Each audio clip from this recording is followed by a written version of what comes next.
Why am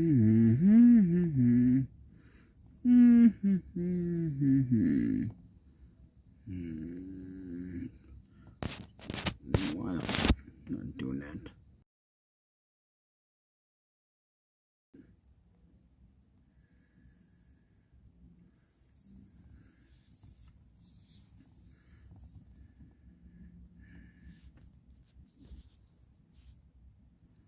Hello.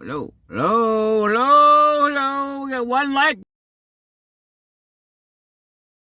As that you hit comment, you hit the like button. That's a way to do it, everybody. Let's just show a good example today. Well, welcome into the Illinois for Mega chat tonight. What is gonna go? Let's see. We gotta get the.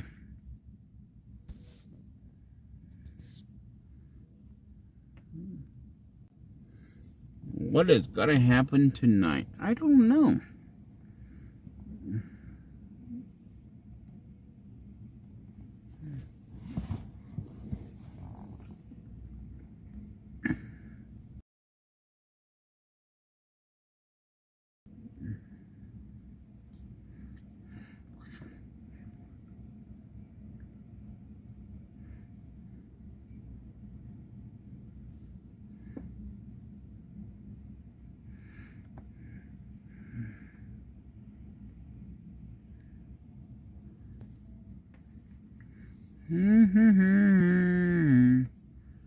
Yeah, see who else is in the chat there yet. So far we got 11 y'all here and only 2 likes. Come on, hit the like button, everybody. You too, Karen and Letters, hit the like button. Don't get a little start up going here. You guys, let's see what's going on. Oh, come on. I bet you like this one, man. You'll jump to this one.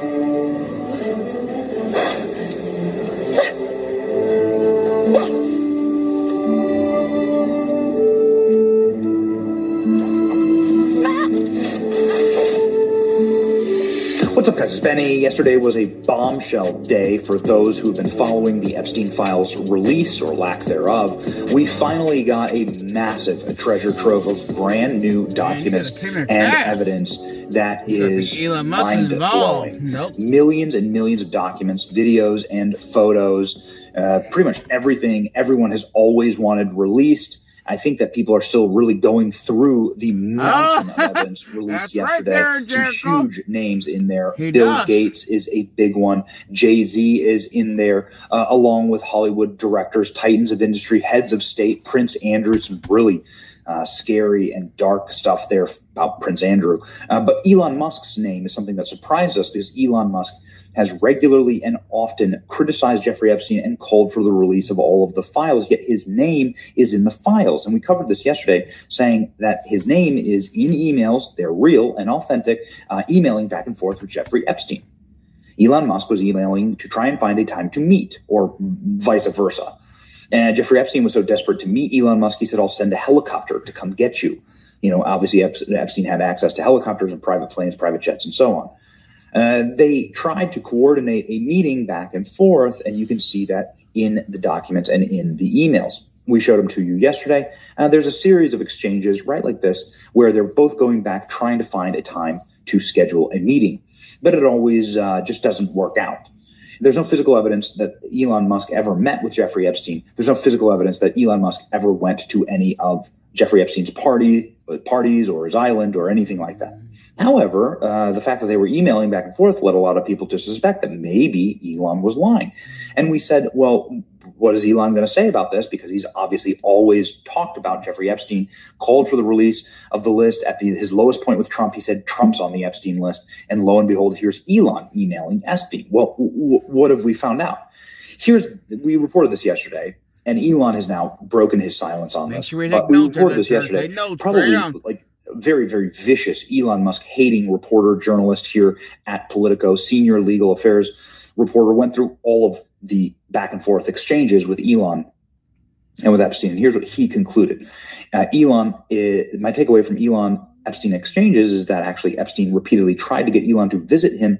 Elon kept blowing him off, saying that he was too busy. There's nothing in what I've seen that says they actually met, but a lot of unrequited asks from Epstein. Why wouldn't you do that? You've already destroyed and blackmailed the richest man on earth with Bill Gates. Why not go after the next richest man on earth, now the richest man on earth, Elon Musk? And so Elon Musk has finally broken, effectively, his silence on all of this in a long series of posts. I think we should start with this one. Elon Musk has always told the truth about his interactions with Jeffrey Epstein. In a 2019 interview, Elon said, he tried repeatedly to get me to visit his island. I declined. Okay. Well, that is what the emails show. Let's listen to what Elon has to say here. No one pushed harder than me to have the Epstein files released, and I'm glad that it finally happened. I had very little correspondence with Epstein and declined repeated invitations to go to his island or fly on his Lolita Express. But was well aware that the email correspondence with him could be misinterpreted and used by detractors to smear my name, which it has been done, by the way, even though there's nothing there. There's no evidence of anything there. Invitations to come to his island or his parties doesn't mean Elon did anything wrong. By the way, Epstein invited hundreds of thousands, tens of thousands of people to these parties from all over. Anyway, I don't care about that. What I do care, says Elon Musk, is that at least an attempt to prosecute those who committed serious crimes with Epstein, especially regarding hideous exploitation of underage girls. And, there's plenty of that evidence out there. So let's go through some more of Elon's responses here. You're going to want to hear this. Credit Karma is dishing the truth on your credit scores and what they mean. Most people don't know Vantage Score. Responses here. Here, Elon is quoting a post that says Elon Musk has consistently been the loudest public voice demanding the release of the Epstein files. Okay. What matters most is not the release of some subset of Epstein files, but rather the prosecution of those who committed heinous crimes with Epstein. When there is at least one arrest, some justice has been done. If not, it'll all be performative, nothing but a distraction. Okay, here we go. Here are, obviously, as we said, there's a bunch of bad faith attempts to try and say that Elon Musk committed some type of crime with Epstein, or the fact that his name appears here means that he's done something horrible. Here we go. Here's Elon's response. I have never been at any Epstein parties ever, and have many times called for the prosecution of those who committed crimes with Epstein. The acid test for justice is not the release of the files, but rather the prosecution of those who committed heinous crimes with Epstein. The released evidence invalidates the claim, actually, that Elon Musk committed any crimes. Still remains true. More squirrels than raccoons have been arrested. They arrested Peanut. Okay. Before the Epstein list. Yes, that's right. Yeah. Elon Musk. I think the public will rightly frustrated that nobody is being prosecuted for the Epstein list. If no prosecutions emerge, that'll be proof that the institutions are a sham and no longer serve the public good. Yes, says Elon Musk. That's right. I mean, there's plenty of emails that show that Epstein, at the very least, had very close ties to the federal government, to multiple federal governments, to the intelligence communities. And so does this show a protection racket? Hoffman should be in prison, and many others, says Elon Musk. Maybe Bill Gates. Obviously, yeah. Elon being tagged for having his name in the Epstein files is completely absurd because the files actually show he never attended Epstein parties. The documents do not incriminate him at all. They exonerate him. Correct, says Elon Musk. No one pushed harder than Elon Musk to have the Epstein files released. 100%. This is Elon responding over the last couple of hours about all this. No one has been more vocal about the Epstein file release. Absolutely. They're desperate to make Elon Musk look bad. He's been consistently calling out the wrongdoers. Why is that? It seems strange that Ghislaine Maxwell is in prison and her clients are not. That is the key question. Epstein and Maxwell were sent to prison for running an underage sex traffic ring. Prosecute the clients until we see at least the one client arrested. Partial release of the files means absolutely nothing. This grave injustice must be addressed. So we arrested the guy who owned the sex island, and we arrested the woman who brought the children to the sex island, but we haven't arrested the clients who paid to rape children on the sex island.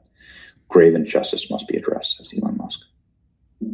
So Elon has been going off on X. There's much more to these files that has not been released, says Elon Musk. Yep. For those of you who don't know, Elon Musk Elon championed The America Party, with the goal of releasing the files, 3 million pages of the DOJ are now public. Elon is the one who demanded the prosecution. Claiming a lot of credit for this. Right? Politics is absolutely incredibly tribal. Those in one tribe can only see the bad in the other. Yeah, that's right. All of these good things. This is a user posting all of the things that Elon's done to save civilization. Elon and I have had our disagreements, but I can tell you with certainty that he never did anything bad in relation to Jeffrey Epstein. I've reviewed thousands of the documents, had phone conversations with dozens of people. Epstein tried very hard to lure him in, and it failed. Smartest man in the world. Yep. For real. So go ahead and listen to what Elon Musk says. He names two billionaires in his commentary with Tucker Carlson, who should be prosecuted and investigated to the fullest. And they're not, they're both named in the files. I mean, really partially, honestly. Here you go. Here's Tucker Carlson and Elon Musk talking about the Epstein list over a year ago. I think part of why Kamala is getting so much support is that if Trump wins, that Epstein client list is going to become public. Yes. And some of those billionaires behind Kamala are terrified of that outcome. Yeah. Do you think Reid Hoffman's uncomfortable? Yes. Yeah. And Gates. And Gates. Ask that because you just look at them and you're like, that. Yeah. Yes. Reid Hoffman was my vice president of business development at PayPal. Yeah. 24 years ago. Does he seem nervous to you? Yeah, I mean, he's terrified of a Trump victory. Because of the disclosure that would follow? I think, yeah, I mean, I think he's certainly ideologically not aligned with Trump anyway. But I think he is concerned about the Epstein situation. See? Man, nothing with Elon Musk. Nothing with Trump. Searching for my turtle's head is one of the scariest things possible. Not only do I have to worry about him taking my finger off, I could also potentially crush him with one of the rocks. If you thought you understood how bad the fraud, deception, and crime was in Minnesota, you don't know anything.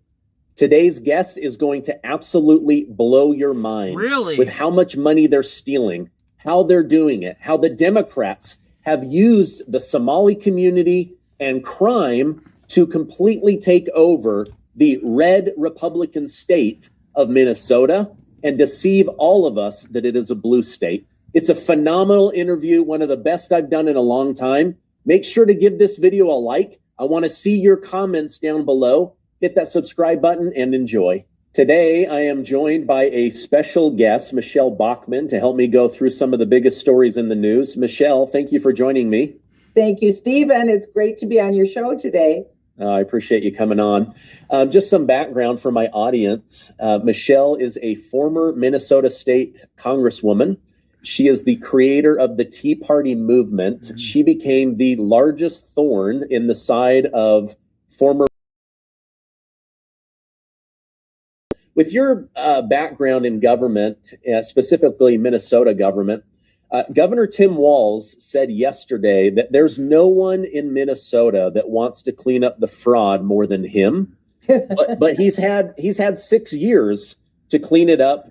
Only now that there's a national spotlight, his name and legacy are completely destroyed. Is he making comments like this? Your thoughts on his comments and what he could have been doing more to prevent all of this stolen American money? Well, he could have done a house cleaning top to bottom. This was an open secret for years. Somalis came into Minnesota in the end of the 1980s. They come from a fraud-based culture. That's not being racist. That's not a pejorative term. It's a descriptor term for the Somalis. And in fact, they're such a fraud-based culture that almost 90% of all Somalis that came into the United States came in under fraudulent terms. They lied about who they were. They lied about their bases. They lied about their backgrounds. So the United States government had to even shut down the entry program for Somalis and they had to start taking blood tests because they couldn't believe anything the Somalis told them. So this has been an open secret that everyone in Minnesota has known about, the fraud just trying to come into the country, and then how they've completely turned Minnesota upside down since they came in. So Tim Walz was in Minnesota all of that time. He was a high school social studies teacher. He was from the state of Nebraska. He had taught social studies, and then he ran for Congress the same year I ran for Congress. That was in 2006, and he won. It was a terrible year for Republicans that year. He ended up defeating the incumbent Republican, and he won. So he and I went to D.C. together with, guess who? Keith Ellison, who's the current Attorney General in the state of Minnesota. And so the three of us, what an unlikely trio, Keith Ellison, Tim Walz, Michelle Bachmann, come into Congress together on the same day. And so we raised our right hand together and swore an oath under the Constitution. So we served together for 8 years. And then I left after 8 years. I left Congress. And then Tim Walz, I think he left somewhere around then, and Ellison ran for Attorney General, and then Walz ran for governor. Both of them won. So they knew when they were running about the Somali issue and the fraud in the Somali community. People knew about it. 10 years ago, there was a story about suitcases leaving the Minneapolis-St. Paul airport, and there had been at least $100 million in cash leaving at TSA, and they were leaving and going out. And the story was nearly every Somali woman in Minnesota and the state of Minnesota had apps, and that's how Somalis charge. They just kept pinging that they had fake kids and they needed fake money and fake transportation and fake everything. And so they were making money off it. Well, nobody ever heard of anybody going to jail. Nobody ever heard that anything ever got shut down. All of these anecdotal stories were going out about different fraud. So it was there, it was known, it was knowable. And a big part of it is that Minnesota, people don't know this, we're the #1 welfare state in the United States and have been for a long time. And when it comes to refugees, we sweeten the pot even more. No other state does what we do. We pay refugees an extra $3,500 per person. It may be more now, but we paid them an extra sweetener of $3,500 per year per person. So if you come in and you have 15 kids, a lot of Somalis had 15 children, so you're getting $3,500 per person on top of already the richest welfare accommodation that you can possibly get. So we gave them free apartments. Every family got a free minivan. They got all their health care. They got their food. They got everything. We paid for all their interpreters. We paid all their health care. We paid everything for them. And what's interesting is that the Somalis are at the Minneapolis airport all the time. You go to the Minneapolis airport, it's loaded. It's like, oh, I thought you were poor refugees. Oh, no. They're going back and forth all the time. It's because they've got their roller bags filled with cash. So this was something that was knowable. When I went to Congress, I tried to get answers. I called in the State Department. I called in various departments. I wanted to get answers on what was going on in Congress. And it was what I found out is our government was even more lavish than I thought with what we do to provide magnets to bring in immigrants. And of course, that was during the Obama years, so they weren't going to shut that down at all. They didn't. It was a pipeline. But now what people are seeing, and now what's unfolding, is people are seeing that in Minnesota, we are a fraud state, and the Democrats that have run the state of Minnesota literally for decades, it's a one-party state, this is their grift. And so everybody's getting something out of the deal. So the Democrats get votes and they stay in power. Their donor base that donates to the Democrats, they have businesses. There's a lot of landlords that they have like slumlords that they're making money off of this, and we're a huge nonprofit state. What should happen in Minnesota and all these other states is that there needs to be forensic audits of all these so-called nonprofits. They're big profit, let me tell you that. But all these, quote, nonprofits, They pay no taxes. That's what a nonprofit is. They pay no taxes, but trust me, they're getting a lot of profit coming in their door. And so then the Somalis started all these phony nonprofits. You saw that with the Leering Center, these daycares. So they're in on the grift too, and it is major money. But what people need to understand is this really is an invasion. It's an invasion from a foreign country, and Minnesota taxpayers are the largest contributors to Somalia. We've sent more money from Minnesota taxpayers to Somalia than the entire GDP, the gross domestic product of the country. And so the country is living off of the stolen money that's come out of Minnesota, and to be told, the federal government too. A lot of these programs are also funded by the federal government. So we've been a direct pipeline.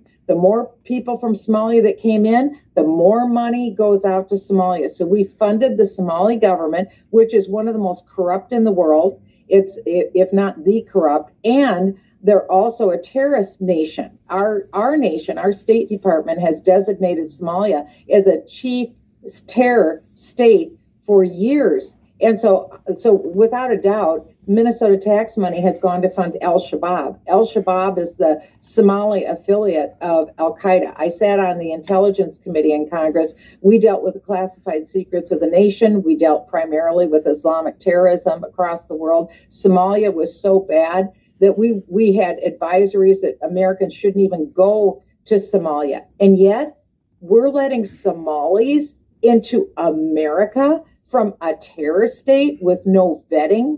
This has been the worst project that I can ever think of. And it began with Bill Clinton. If people saw the movie Black Hawk Down, I think Meg Ryan might have been in that movie. But that was Bill Clinton's military disaster. It was in Mogadishu. And some of your listeners might remember there were 18 Marines who went down. And they were killed and dragged through the streets of Mogadishu. So Bill Clinton's big idea was, well, gee, Somalia hates us. Let's bring Somalis into America and show them how great we are. Then they'll think we're wonderful. So sure, we bring them in, and you bring them to one of the whitest states there is, Minnesota. Somalia, it's hot there. Minnesota, we are freezing March cold. 17. We have snow. We're a walk-in freezer 7 months out of the year. So we're going to bring in a fraud-based culture into some of the most generous, naive people in the world, Minnesotans who are truly compassionate, loving, good-hearted, a lot of great sense of humor, self-deprecating sense of humor. So we bring a completely different culture. They're all Muslim, and you come into like Lutherans and Catholics and Minnesota. So they come in, Minnesotans are like this, big teddy bear hugs. Yes, we want to bring you in. How can we help you? How can we love you? Let's give you everything we possibly can. And the way that we're repaid is that we had everything stolen. We opened up the bank to them. They stole everything that wasn't nailed down. And you've never seen a bigger ingrate in your life than Elon Omar, who is the representative from the city of Minneapolis. Absolute America hater, absolute ingrate. She hates white people. It's like, I mean, you've never seen anything like it. Actually, the best thing that could happen would be massive deportation of this population back to Somalia and let them go ahead, like President Trump says, and fix their own country. So we'll see where it all goes. Yeah. Wow. That's good. You just painted a picture much worse than even I understood. People have no idea how bad it is. And the crime in the Somali community is over the top. The young people are out of control, and we're a politically correct state. And some of you may have seen the chief of police of Minneapolis on these national news stories. And he should resign. He should resign and hang his head in shame. Just before all of this was exposed, he just came out a few weeks ago and he said that a lot of the crime was from East African youth. He had to go out to the Somali community and apologize on TV that he said that East African youth were causing crime. Well, he told the truth. That's exactly what they're doing. We have huge crime, and that doesn't even include all of the legalized theft, in some ways, in their minds, legalized theft that they've been doing through their so-called nonprofits. And really, it all comes from the Treasury. These are not entrepreneurs. They try to pat themselves on the back. Somalis think they're such genius businessmen. They aren't genius businessmen. They're thieves. They're fraudsters. And so the whole world knows it now. But what they do is they don't create independent wealth out of their work.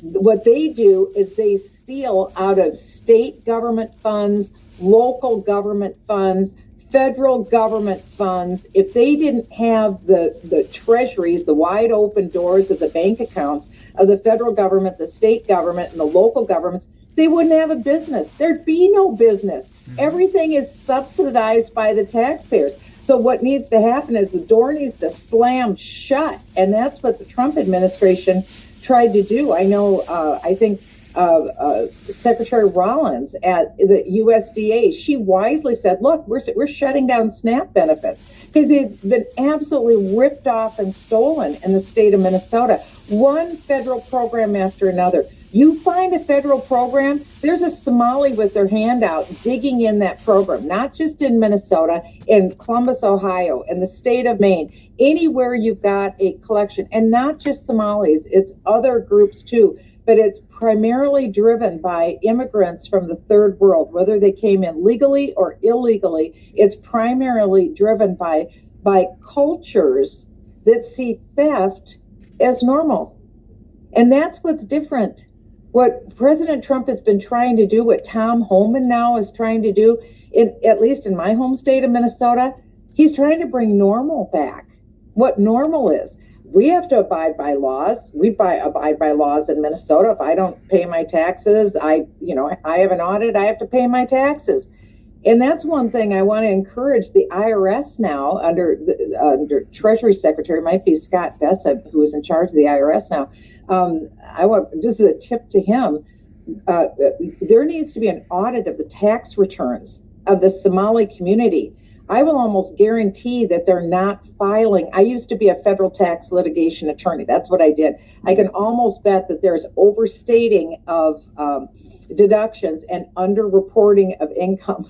And I would highly suggest a project where all of the Somalis and the different immigrant groups that have come into Minnesota, that's where you're going to do your forensic audits. You're going to see exactly what's happened and this money and where it's gone. And that's what needs to happen is one forensic audit after another, after these so-called fake and phony nonprofits and the for-profits that they've set up. It's all found there.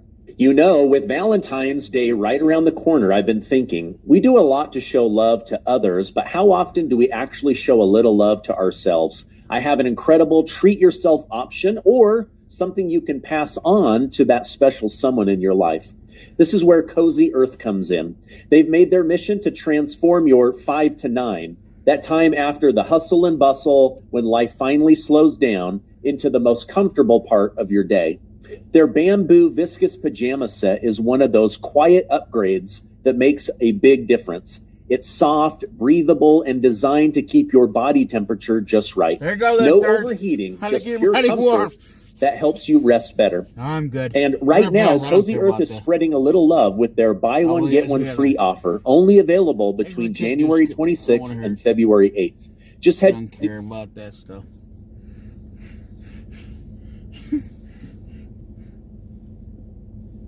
Recently, I went on my first cruise, and it was so much fun. It was 7 nights with Virgin Voyages through the Caribbean. So here are 7 reasons why I'm going to book one every winter. First, the sun. I love working out outside. I love lounging by the pool. Interest in having a patsy like that as a governor in the state of Minnesota. And so the destruction that's happened under Tim Walz, under Keith Ellison. Keith Ellison is affiliated with the Muslim Brotherhood. This is not a good organization. So we have serious problems in our state. It happened long before the Somalis. That's just another part of it. But Minnesota is, you could literally write volumes about this state. And I'm grateful that it's been the #1 story in America for the last few weeks. Nick Shirley has done a great service to the nation. But I just want to tell your viewers, Steve, huge And the reason why Amy Klobuchar came out yesterday, she's the current senator from Minnesota, the reason why she came out yesterday and said that she announced her official run to be the next governor of Minnesota is because she wins her elections easily. She presents like she's just a nice, happy, skippy person, a moderate. She's as radical progressive as it comes. And so now the lid is coming off, all the secrets in Minnesota. And I'm telling you, a lot of people could go to federal prison for a very long time. And really, truth be told, the entire National Democrat Party could be exposed based upon everything that's happened in Minnesota. And so the Democrats are trying to keep a lid on this Minnesota story. They've got to have one of their own be the governor of Minnesota. I can't tell you, the last time we had a Republican governor in Minnesota, it was 20 years ago, Tim Pawlenty, and Tim did the best he could. He couldn't do very much because the legislature was Democrat. So he says this himself, he was like the goalie in a hockey game. All he could do is try to keep them from scoring. That's about it. He couldn't do much else. He did the best he could. But we haven't had a Republican governor before that since I don't know when. So the state has been lock, stock, and barrel owned by the most run in Minnesota. And I'm not saying that. It's true. There was undercover people like James O'Keefe and different people on the streets in Minneapolis asking these people, oh, what organization are you with? All these paid protesters. I saw the paid protesters at the airport when I was in the airport. I was just flying to D.C. Now I'm in Southern Virginia, but I was in D.C. and there were paid protesters. They were walking through the airport and they were wearing brand new T-shirts, black T-shirts that said "Punch Nazis." So they were just coming straight off of the protests in the streets of Minneapolis, and all expenses paid. They're being flown back to wherever it is that they're going. But this grift has gone on for so long. But on the streets of Minneapolis during the protests that day, James O'Keefe and them were saying, okay, what organization are you with? One was called Streets of New York, and they were giving the names of these organizations. They're communist organizations. And this guy, his name is, I think, Neville Singman. He's from Shanghai in China, and he's a billionaire, and he's sold his soul to the communist Chinese. And he's one of the funders of the protests in Minneapolis. So they're all being funded. I mean, we know this. They're all being funded. This needs to be completely investigated, and that information needs to go out there. And we need to stop this. We need to put a stop. You can't be funding violent revolutionary to the violent overthrow of the country. That's what you've been watching on the streets of Minneapolis. This is about the violent overthrow of the country. We watched it in Portland, Oregon, because their Democrat politicians were completely bought and paid for out there. You notice in Portland, they just sat back and they let all the communist protesters destroy the downtown and destroy all the federal buildings and the other federal buildings. That's happening to Minneapolis. Just this spring, or just this last year, the economy has gotten so bad in downtown Minneapolis, nobody will go there because of the crime and the carjackings that's happening. Well, it's gotten so bad. A commercial building that was like less than 20 years old, it sold for a 90% markdown of its original value. That's what's happening to downtown commercial real estate, and also the landlords that have apartment buildings. They've had to drop rents and do everything they can for people. It's just unbelievable what's happened. And the city council is overtaken. It's people who actually call themselves communists, not Michelle Bachmann saying it. They call themselves communists. These are the members that sit on the Minneapolis City Council. And we would have had a Somali mayor. You may have seen that during the mayoral race for Minneapolis. It was supposed to be a Somali, but what people don't understand is Somalia is not a government. It's clans. It's tribalism, and it's run by clans. Elon Omar is part of a clan. And the guy who was running for mayor was from a different clan. So those clans that were from Elon Omar were not going to vote for that guy who was from the clan who was running for mayor. But this,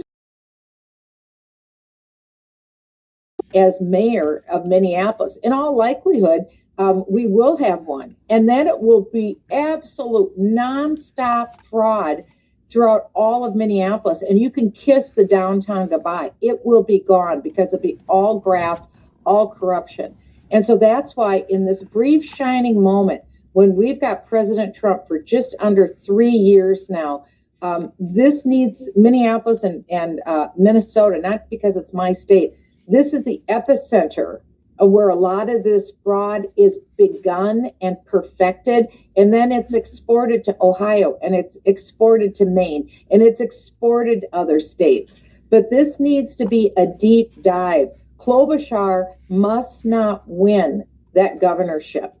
We need to get somebody else in there. And that's why the one thing the Democrats are withholding right now is all the voter data. They will not give President Trump the voter data. Harmeet Dillon from the Department of Justice has been trying to get that voter data. We need to get it before the midterms. We need to know exactly what is going on with these elections, because what they do is I believe, this is just me, my speculation, my opinion, that they are pre-printing these ballots. And Minneapolis is also always the last to report because the statewide elections are all stolen in Minneapolis. So they wait to see, okay, did we get all the votes from the outlying rural areas? Because Minnesota is basically a red state, believe it or not. But once we know what that vote total is, Steve Simon, the Democrat corrupt Secretary of State in Minnesota, then he makes sure that they hold everything up. They don't certify anything until the Minneapolis votes come in, and they say, how many do we need? And then they put that many in, and then Steve Simon, okay, we're going to certify the election result.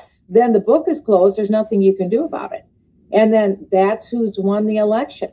And so I know, like when Elon Omar had her primary, she was being primary because she wasn't well liked in the Somali community.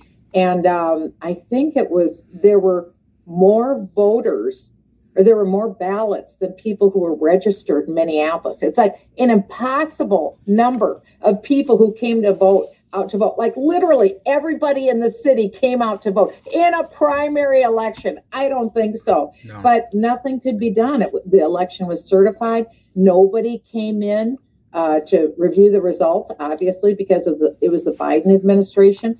What President Trump needs is thousands of lawyers, thousands to go through and audit the elections, thousands to go through and audit all these federal programs. He's done a lot with Doge, with Elon Musk and what all the Elon Musk and the big balls guy, that worked for Elon Musk. These guys did a genius job. And nobody has acted more to get rid of waste, fraud, and abuse than President Trump. It's phenomenal. But I mean, we're talking literally scratching the surface. And I just pray that somehow, some way, God willing, we would have 12 years of this kind of undoing of the corruption in this country and literally getting people behind bars and jail for this thing to turn around, because the corruption is so deep. And I say start with Minnesota, because you don't even have to dig. The fraud is laying on the surface. It's right there. It's so easy to find. And the Somali population, it's very easy to go through that population. What you're going to see is they're going to drain their bank accounts, and they'll probably put their money in cash rather than wire transfers. They'll probably put it in cash and then take it out of the state. Probably a lot of them already have. They should. They're angry that there's a spotlight on them. Yeah. They don't blush. They don't blush about it, because this is what they do. And they look worse than ever. So we'll see where this goes. But the problem is the Democrats are part of it. It's a circle. It's a circle that feeds each other. And you cannot, Somali fraud is not independent of Democrat enabling. And everybody's taking money off the grift. Your Facebook login might be in the hands of a scammer as we speak. Jericho, if you got any videos you want to play with audio, and yep, turns out my info was leaked in 3 different data. Wow. I came to this interview with 4 questions. Now I have 400. I'm sorry, Stephen. Yeah. I'm sorry. My questions are growing faster than the number of fake autism in daycare centers in Minnesota.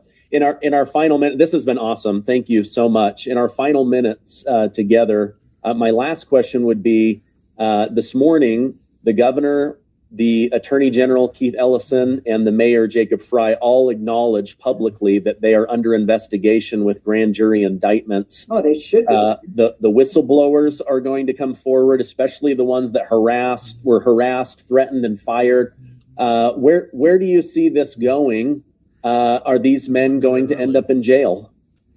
Well, it depends on if they're tried federally. If they're tried in the state of Minnesota, I don't think anything happens under state law. If they're tried federally, the U.S. Attorney in Minnesota is Danny Rosen.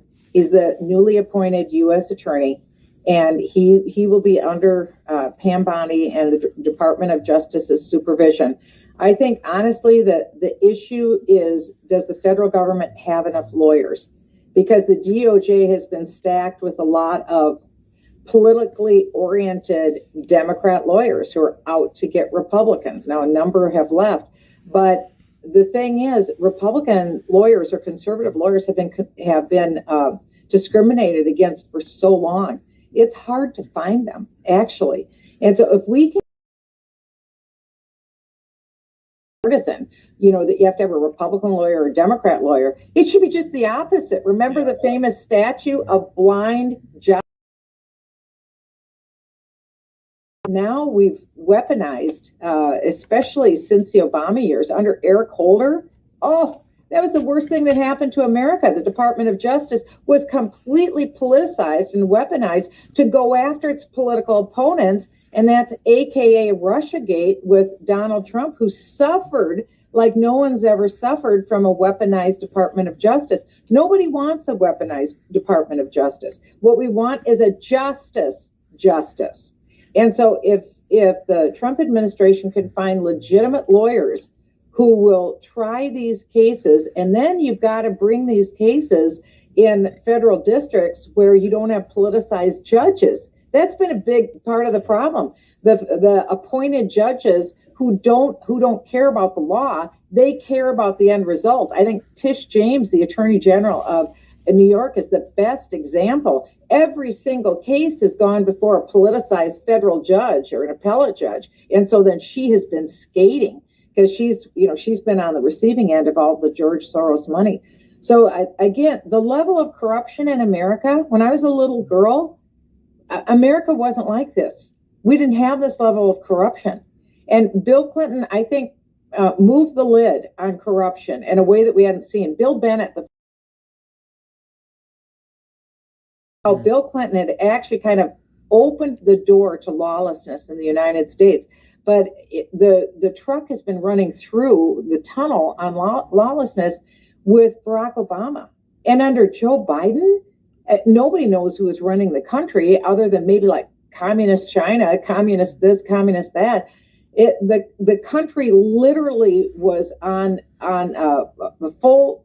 It was bent for destruction. We'd never seen 4 more years of destruction than under the Biden era. And 2 people were put in the top specifically so that they wouldn't interfere with the destruction. Biden didn't know what was going on. Harris didn't know what was going on. And so the destroyers of America could do anything they wanted. And then the last term of Obama, they were doing the same thing.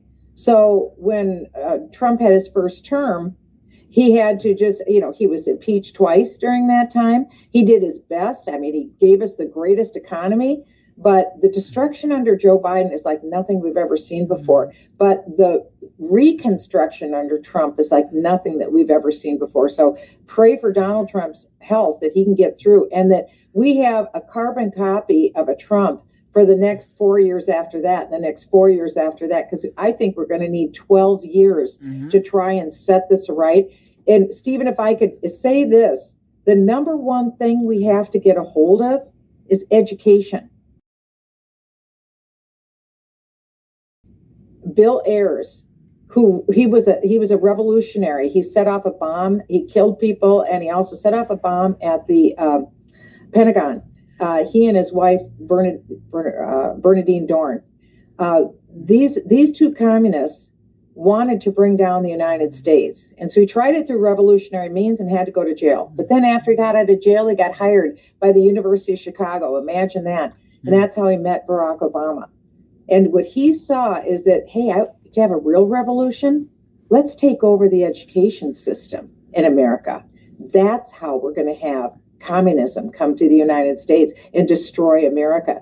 And boy, have they been successful. He was exactly right. So you wonder why we have all of this freakish woke movement among young people today.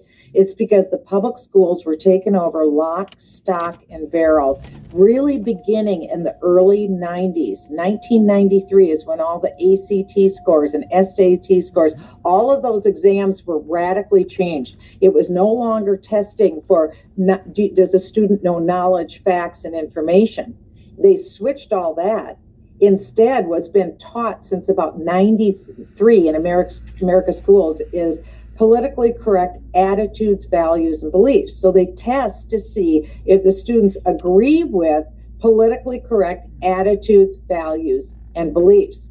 You want to understand what's happened to America? That's it in a nutshell. Our education system was completely taken over. So President Trump did the best that he could do. He's trying to wind down the federal Department of Education that's been nothing but trouble. But now it's at all 50 state levels. And this is where we've got to change the education system and turn it back on focusing on, like Singapore does, on the highest academics that you can have. High academic standards. I'll tell you this about Tim Walz. In his 8 was the number one state in the country for turning out smart kids. We had the number one ACT scores, SAT scores in the country coming out of Minnesota. Do you know now, in the state of Minnesota, after all the Somali infusion and the absolute ripping apart of our education system, less than 25% of the kids in Minnesota can read at grade level, Less than 20-some% of Minnesota kids can do math. About 16% understand science. Do you hear me? This is an act of war that has happened through the Democrat Party. I think they've had a lot of influence from communist countries and communist organizations. But the Democrat Party allowed it to come into our country and enabled it to come into our country. And Tim Walz, because he's been he's been the marionette on the strings. He's not the puppet master. He's the puppet for the influence of the communist Chinese. University of Minnesota, we've got the Confucius Institutes and all the influence of the Communist Party in the state of Minnesota, because Tim Walz said, come in, one and all, come in, Communist Party influence. And that's what they've given us. They've stolen from America first possible education. I was educated in Minnesota's public schools. They were just fine when I was growing up. And now they've been given a plate of dog food. That's thanks to the likes of a Tim Walz, of a Keith Ellison, and an Amy Klobuchar, and all the rest of them in the state of Minnesota. Don't tell me they care about the people of Minnesota. They care about the grift. They care about the circus that they've created, and they're in the middle of the spin. Wow. All right, this is a lot to digest. Thank you very much for coming on. I want to have you on again in the future to go over some of these other things. If people want to follow you online, where can I point them towards? Sure. I don't do social media. Okay. What I do is you can find me. I'm at Regent University. I'm the dean of the Graduate School of Government and our PhD programs here. And so I'm Michelle Bachman. And so you can just type in Michelle Bachman at Regent, regent.edu, regent.edu. You can type my name in, and that's how they can get a hold of me. I came here because I'm very concerned that we educate the next generation so that they can go out into our nation and reclaim it for the goodness that it has always been. So that's what we're doing here at Regent University. Is there anybody here great. still? Well, thank you very much for your time. I hope you have a great weekend. Thanks again, Stephen. Anybody here? I don't know. I have no clue what's going on here. Updates. I don't get. Now taxes. It wasn't early. I don't know. Hey, I'm joined by Senator Ron Johnson of Wisconsin. Senator, thank you so much for coming on again. Well, Stephen, thanks for having me on. Hope you're well. Oh, I'm doing very well. Question for you. Lots going on in the state of Minnesota. I know that you are with Wisconsin. But according to the New York Post, St. Paul Police Federation President Mark Ross argued that if Governor Walz had allowed local police to work with ICE versus against ICE, we could have avoided all of the protests, the damage, the deaths. Why do you think the governor and the mayor were working so hard to create chaos in their own city? Could it have something to do with the fraud, shifting the blame from the Somali community over onto ICE? Your thoughts on that? Well, first of all, they're radical leftists. But I'm glad to hear there's some sanity in Minnesota. I still have siblings that live in Minnesota. They are appalled by what's happening there. But step back. The reason those tragedies occurred in Minnesota, the reason that Laken Riley and Rachel Morin are dead, and many, many, many, many, many more victims of crime. Border policy, where they've allowed millions of people, and including those millions are rapists and murderers and human, drug, and sex traffickers. And the left creates a condition. They encourage, they incentivize, they incited these protesters. Renee and Alex would be alive today had they not listened to these leaders that urged them to go and get in ICE's face to obstruct federal law enforcement from carrying out what the American people said they wanted. They wanted secure borders, and they wanted to deport those people who came to this country illegally. That's what the 2024 election was about. Democrats simply wouldn't recognize that reality, and as a result, you have dozens, probably hundreds of people dead, raped, again, victims of sex, human, and drug trafficking. And now you have these two martyrs of the left who unfortunately listen to their leaders and obstructed justice and paid for it with their lives. Yeah, it is unfortunate, and yet at the same time, stupid decisions can lead to stupid consequences. What do you make now of President Trump has publicly committed to pull back? He sent up Tom Homan, and then now you've got Tim Walz doing podcasts, and you've got Jacob Fry putting out communication that he's not going to work with the federal government. They're not going to hand people over. I mean, the whole point of an ICE mission is to go in and get the bad guys. They've got a pre-created list of, as you mentioned, murderers, rapists. Why not hand those over? It makes no sense to me why you would want those bad guys in your prison system or in your community.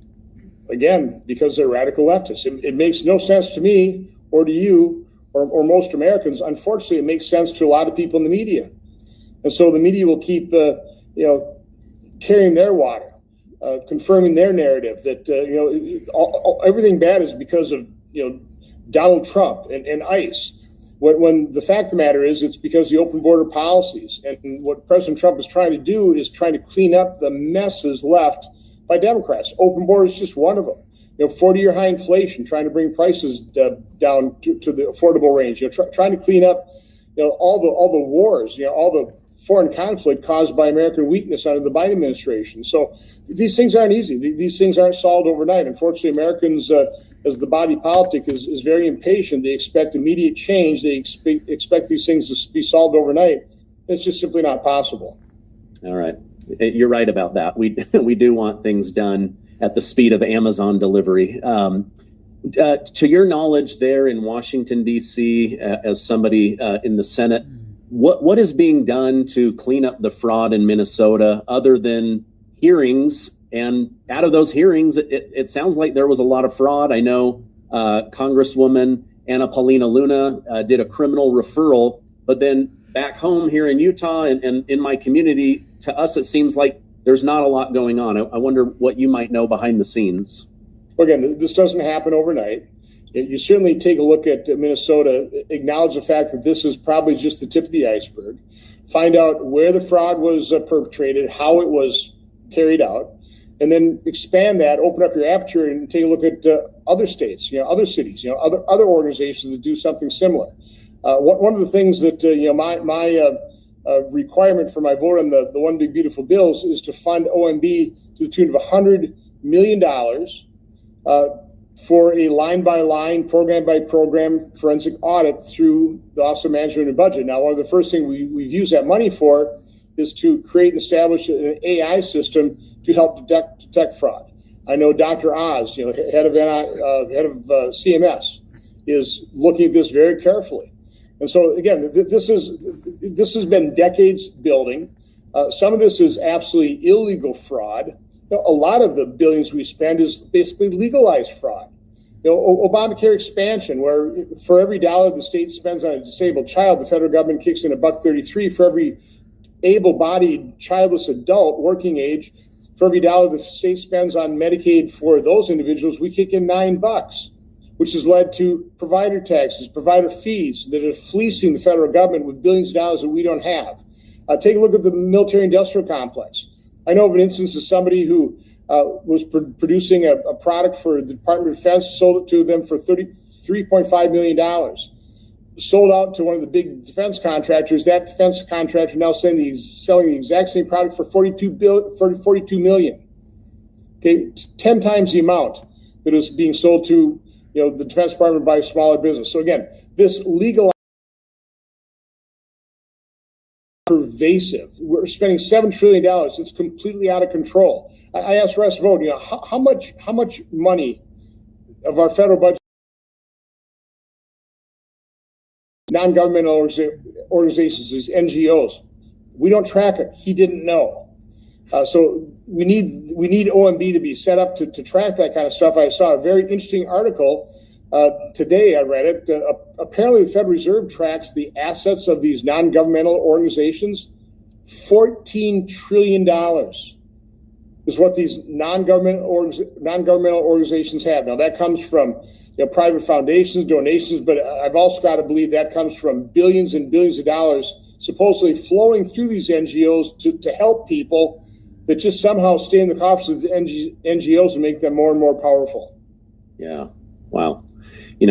Speaking of Dr. Oz, I know you know who Nick Shirley is, but Dr. Oz, he's been going to towns like independent journalists, and he's like, this is an old fabric factory.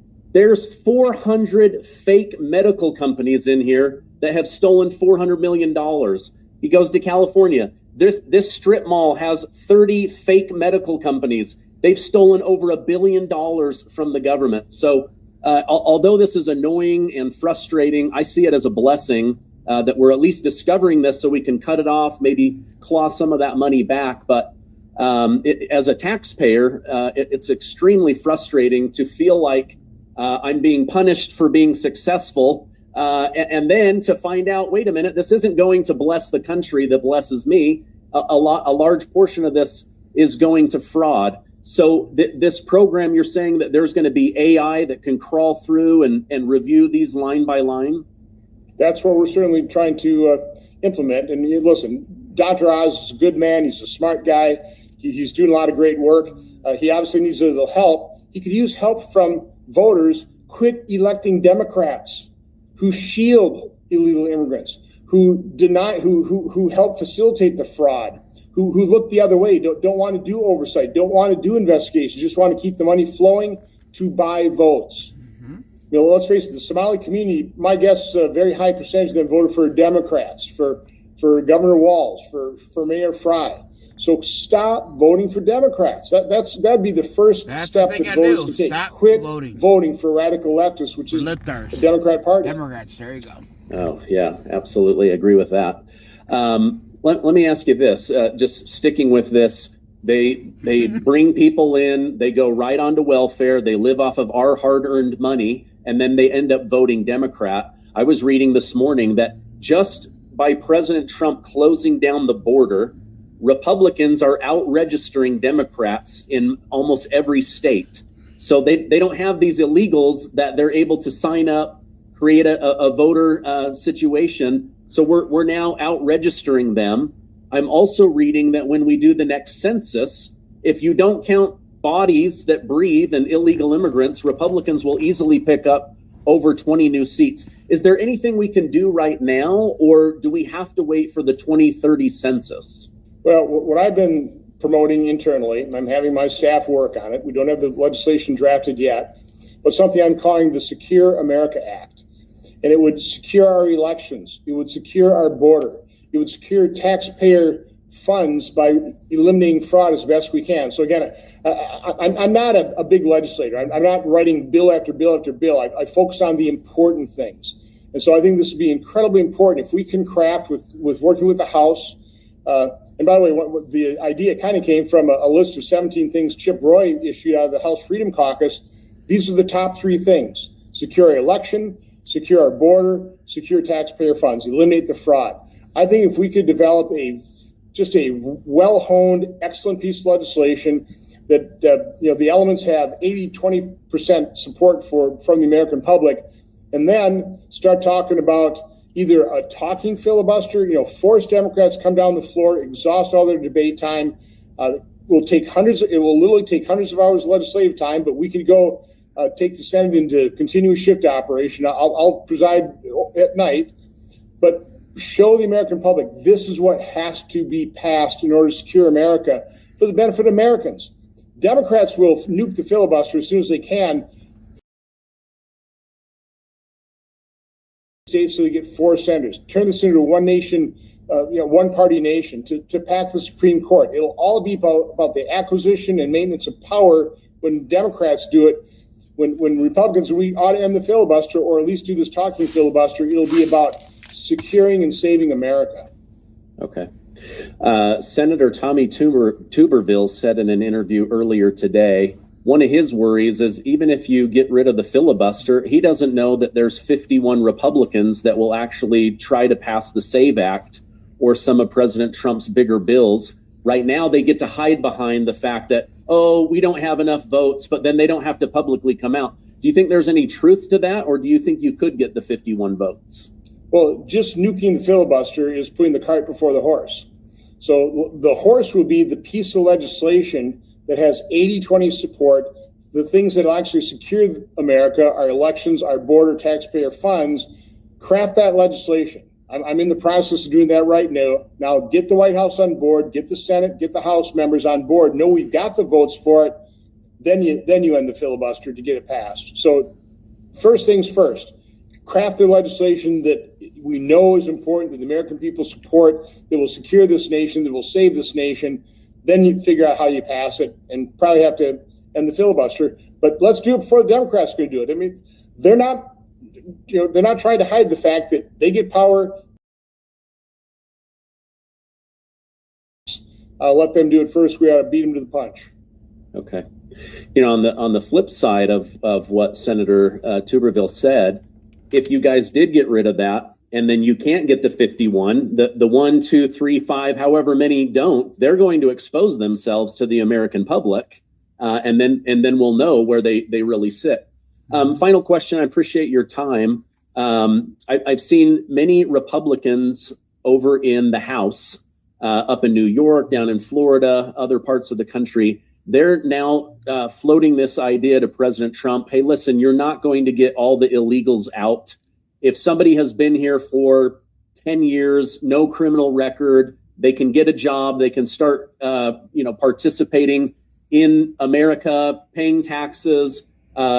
This isn't an amnesty, but a push towards citizenship with no welfare benefits. What are your thoughts on that? Or is that just opening the door for future amnesty? Well, first of all, we're a nation of immigrants.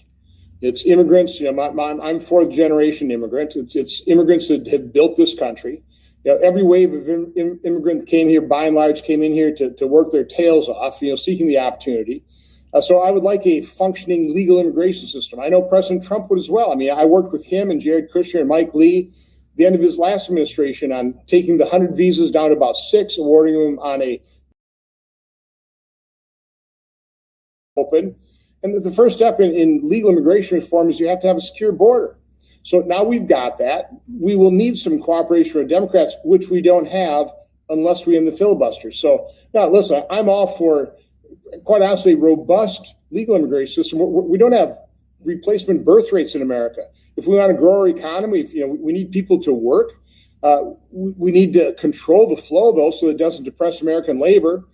So, no, I mean, I would, again, acknowledge we're a nation of immigrants. Immigrants have built this nation.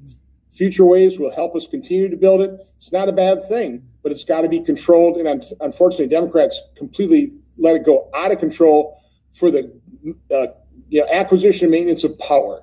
They're doing it for all the wrong reasons. We would want to do it for the right reason. Yeah. Okay, that's interesting. Yeah, under the Biden time, I used to say to my community all the time, listen, I take pride in the fact that we're a nation of immigrants, but we just cannot be a nation of illegal immigrants if you have too many people in the cart and not enough polling, meaning they're not working, they're living off the taxpayer. So this idea of maybe removing the welfare, people have to come here and go to work. Like they can't, unless they're brought in from an actual war-torn country. But even then, we've got to get them up, get them on their feet. So this bill that you're working on, is that something that will be out in the next 30 days, or when might we see that? I hope so. I've been tasked with providing the bullet points. We're reaching out to other offices to get their input on it. I want to keep it reasonably simple. I want it focused on the big parts. I don't want to have just a mishmash of just everything. So keep it really focused. But again, what that group is talking about, things like end welfare for these folks, don't make them dependent. They should eventually learn English. I was talking to mom recently. That's pretty disgusting. They had a great school. Now it's English is a second language. They've we're sympathetic. We want to help people learn English, but they also have to be dedicated to learning English, adopting our Constitution, not demanding Sharia law. Again, there's a lot of elements here. But if we do something like that, we absolutely have to demand a secure border, assimilation of the immigrants that come here, adoption. I've been to a naturalization ceremony. It's profound. I mean, they have to renounce their former affiliations, their former loyalties. They have to renounce those and accept America and our Constitution, and our way of living and our culture. You don't have to abandon your culture, your heritage. But you have to renounce your prior loyalties. You become loyal to America and to our Constitution. That needs to be required. Okay. I know you're a busy man. Thank you so much for taking time. We'll have you on again in the future. Have a great day. Take care. Oh, that's it there. All right. Well, if we could get some more here to play, we can watch more. But right now, that is it. Because I didn't get a chance to get more on there. So if Jericho has any more things that we can add on there, we can watch it. But there's a lot of good things going on there, everybody. There's a lot of good things on. But we as an American, we just need to continue fighting. See, lifters, you need to stop voting for your terrorist American party. They ain't nothing for the American people. They ain't do nothing for you. And I know the whole thing with Epstein list, file, crap. Clearly, no one's involved. None of the Republicans were involved. Only your Democrat Party, man. Your Democrat Party. As the only ones involved. We just got a country to continue fighting for. And it's... But we have a lot of good things happening. I mean, President Trump is doing so much there. Is anybody here? Cherubel, Jericho. Who's here? Is anybody here? Because YouTube's only showing me there's only 3 here. We got a bunch of likes there. That's good, but right now YouTube we lost one. Look.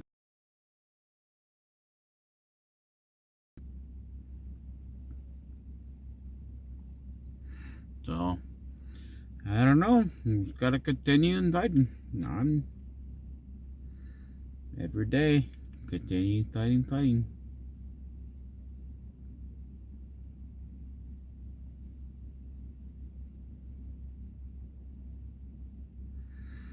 So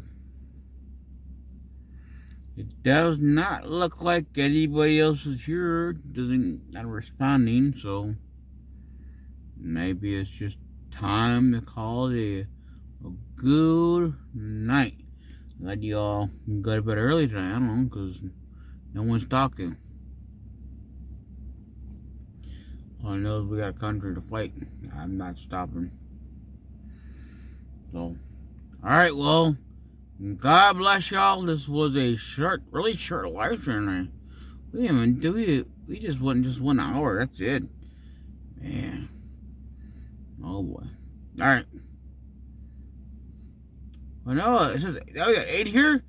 Why do you let theirs? Come on, let theirs. Come on, talk to me in here. Did you like come out now? You're like, oh, I gotta come on. I gotta see what's going on. What kind of car are you? What kind of car? Oh, Cherbill's here. Yeah, it looks like we lost Jericho there. We have lost Jericho. We have lost. I was hoping to see Jericho, but yeah, look like we lost him. But we do. We gotta start doing our part, people. We really do. We need to start doing our part there if we want things to change. If we don't, I'm glad that, the whole thing is a voter ID, same day, but, it's fucked up. It really is. I'm sorry, about the damn language, people. $3,500 a month per person? That's crazy. That's a lot of damn money. I mean, shit, fuck, the illegals were getting a lot of damn money, but $3,500 per person. Oh, and now you get pay your housing and everything else, man. Shit, what kind of business am I in here? Hey, maybe I should have became illegal a long time ago. I could have got everything freebies, man. All the freebie shit. Get done with all the damn terrorist Democrat Party deal. No, I can't do that. That's not me. Not me. That would. I have to live the rest of my life, man. Feel like shit. So, yes, I got a blanket on me because it's a little cold today. Trying to save my heat. Say the heat, man. The gas right now, because the gas is killing me right now. Gases ain't cheap. In some places they're cheap, some places they're high. So it's like. So, I don't know. But I think we should just go ahead and, in the live stream, I didn't get a chance to do find more videos. There's so much going on. I mean, this whole thing that's going on in Minnesota, and yeah, the whole thing, protest bullshit game. I don't have time for it. I don't have time watching this here protest stuff. Because to me, it's a distraction. There's more good things to be worrying about in our country and more things to be fighting for than worrying about that bullshit. It's a distraction. Every day is this here protest. It's nothing else besides all the air is protest. I don't know. I just think it's we got a country to fight here, people. But you guys all know we are 100% VR funny. If you guys really like to go cover events, man, we can do a lot of things. We even go to freaking DC one time. I mean, DC, DC could be doing stuff here. But you guys understand, we need money. Nothing life is free. I mean, maybe I should start doing the same thing. We're gonna need $2,000 down for the live stream fund. We need $2,000. So there you go. We need $2,000 for the live stream fund. That's where I need every month. If we get $2,000 a month, then we can do things, man. It's not there that I gotta keep my own money or so. Alright, well, I'm gonna go because I ain't got time. We got a country to fight here.